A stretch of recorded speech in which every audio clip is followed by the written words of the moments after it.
అభయ్ నవీన్ అయితే చెప్తున్నాను కదా. అభయ్ నవీన్ అతను చేసిన ఒక చిన్న చీప్ అదే అతను స్లాంగ్ యూజ్ చేయటం వల్ల కూడా బిగ్ బాస్ ఫైర్ అయ్యారు కదా.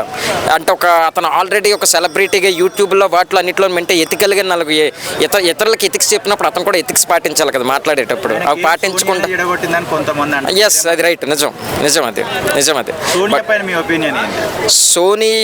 సోనియా కూడా ఫస్ట్ స్టార్టింగ్ ఆవిడ మాట్లాడిన విధానం యాక్చువల్లీ ఆవిడ కూడా స్ట్రాంగ్ కంటెస్టెంట్. బట్ ఆవిడ ఏంటంటే గేమ్స్ ఇంకొంచెం స్ట్రాంగ్ ఆడితే బెటర్గా ఉంటుంది. బట్ ఏంటంటే ఆవిడ చాలా జెన్యున్ పర్సన్. స్టార్టింగ్లో ఏంటంటే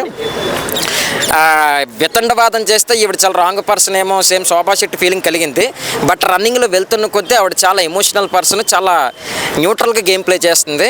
బట్ ఇంకొంచెం గేమ్లో అన్ని విధాలుగా స్ట్రాంగ్ కంటెస్టెంట్గా ఆవిడ కొంచెం గేమ్ మీద ఫోకస్ పెట్టి ఆడితే ఆవిడ కూడా one of the star contestant అవుతుందని నా ఫీలింగ్. టాప్ 5లో వచ్చేసరికి నిఖిల్, సెకండ్ సీత, తర్వాత నాగమణికంట ప్లస్ స్ట్రాంగ్ పర్సన్ అదే పృథ్వీ కన్నింగ్ గేమ్ ఆడుతున్నాడు కాబట్టి, టాస్క్లో గట్టిగా ఆడుతున్నాడు కాబట్టి పృథ్వీ మ్యాక్సిమం వెళ్ళొచ్చు టాప్ 5 వరకు. సోనియాని ఇచ్చాడు, కరెక్టేనా? సోనియాకి ఇచ్చాడు.